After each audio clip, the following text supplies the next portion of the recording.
Hey everybody, this is Matt with GameZone.com, and today we're looking at Medal of Honor Warfighter, EA Games' new first-person shooter developed by Danger Close Games.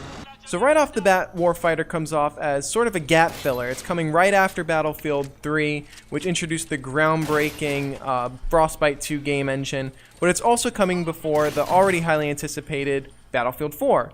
So it's giving people the impression that it's nothing more than a gap filler, and ultimately, when it's all said and done, that's what the game seems like.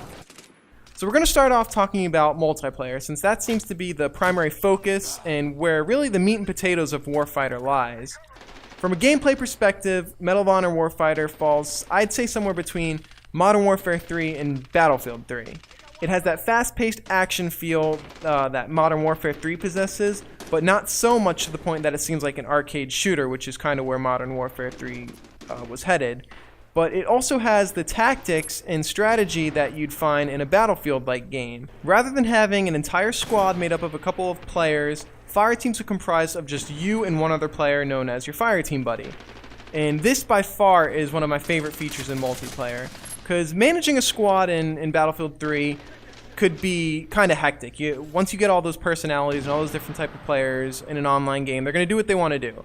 But with you and just one other person, it allows for easier communication, and it ultimately makes the experience more simplified and manageable. So what Fireteam does is create sort of a you two versus the world type feeling. It really makes you feel like a hero when you accomplish something for your team, and it's a feeling that can get lost when you have games made up of big squads. In a game like Warfighter, which has 10 versus 10 multiplayer, this two-man breakdown is kind of a good way to break that and make you really feel like you're having an impact on the game. So what you and your fireteam buddy do is kind of work together and look after each other. And having a good fireteam buddy can really make the difference between a good gameplay experience and a bad one, because you two rely on each other so much. Not only does it add extra experience per kill, but your fireteam buddy is also somebody you can respawn on after you die, or it's also somebody that can heal you or resupply you with ammunition, so if you get shot a couple times, rather than the really slow regen of health, you can just click on your fireteam buddy and rapidly regain health. The respawns in Warfighter at this time seem to be a little bit broken. Oftentimes there's an option to select the fallback option to respawn, and when I did that, I would either respawn right in front of an enemy and be shot, or directly behind an enemy where I would basically get a free kill. What is pretty unique is how you start off the multiplayer. You're forced to choose which assaulter unit you'd like from a pool of 12 different nations, and each nation has different stats and associated weapons and attachments, which is really neat, but if you're a first-time first-person shooter player, it's a little overwhelming. You start taking calls in the other room and you disappear.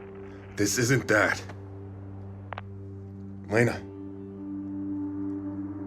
Damn it.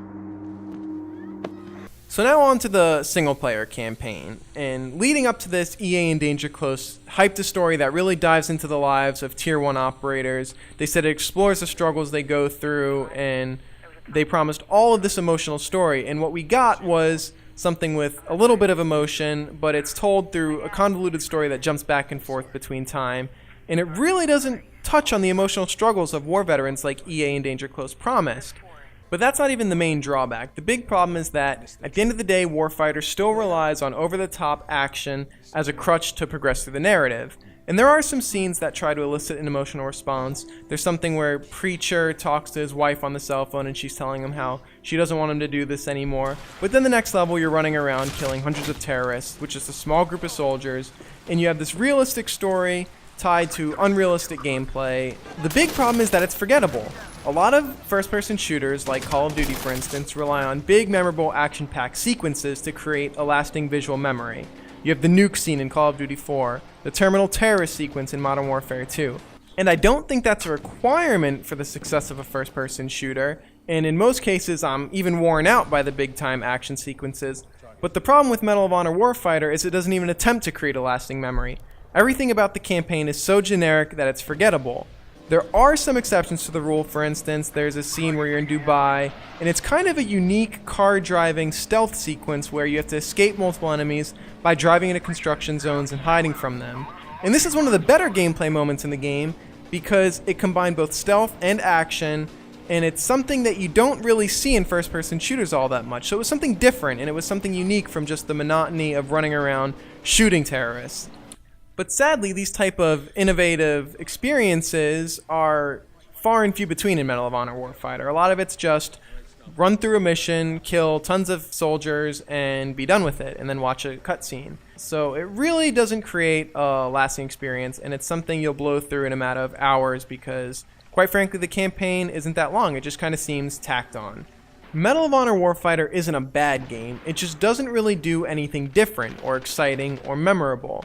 Its multiplayer is comparable to other titles already on the market, and its single-player campaign is sorely lacking the lasting appeal and the emotional drive to keep a player engaged. And unfortunately, the end result is just another generic first-person shooter.